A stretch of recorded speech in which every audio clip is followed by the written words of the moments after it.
Hey everyone, it's Stronggle here, and today I wanted to cover some tips that you can and should follow as a death and death run. But before I get into that, I just wanted to say thank you for 164 subscribers. It really means a lot to me and helps the channel grow. Also, according to YouTube, only 15.6% of you guys are subscribed to my channel, so if you like the content I post and want to make sure you see it when it comes out, remember to subscribe and click the bell icon to receive notifications whenever I upload something new. But with that out of the way, let's learn how to become better deaths in Deathrun.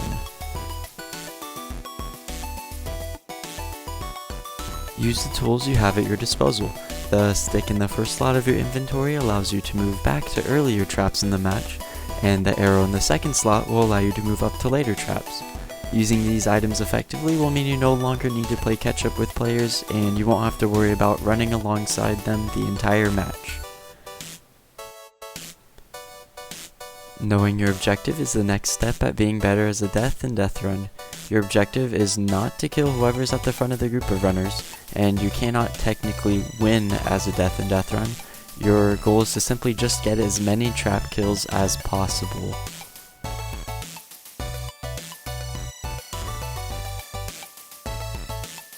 Your priority as a death should be to stay with the largest group of runners and use traps around them.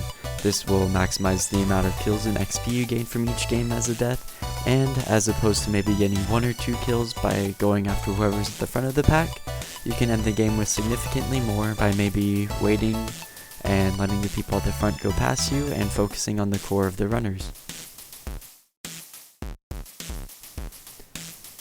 Remember to be courteous to other deaths. Don't go running to every single trap and activating them, because then the other death won't be able to activate any traps at all. A good rule to follow is to go to every other trap. If you notice that the other death is not paying attention, is absent, or simply running to the end, then you can go ahead and start activating them, because your teammate isn't exactly doing anything, and you might as well maximize your kills and XP. Some traps are better than others. The 4 most useless traps in the game that will almost never kill anyone are the Vindicator Trap, Invisible Floor Trap, the Stair Remover Trap, and the Arrow Dispenser Trap. These traps will almost never kill anyone, or you'll find you'll get at most maybe 1 or 2 kills if you're lucky from using them. Beneficial traps are mainly ones that are instant kills and cover wide areas, such as the Poison Trap, the TNT Trap, and the Water Trap. Remember that the game is not over when the first person finishes. Throughout the course of a match, the pack tends to split apart into smaller groups and players are spread throughout the map. So, after you've gone and activated some of your traps and some of the bigger packs in the front have finished, start going back to traps you activated previously, and you may find that there are stragglers there where you'll be able to reactivate traps and get more XP before the round is over. Stop leaving Deathrun games as a death. It is okay to be a death and you actually get more XP if you do well, like follow the things I've said in this video, so please stop leaving when you're death to leave your supposed teammate to fend for themselves and have to fight all 5 billion runners in the same game. Thank you.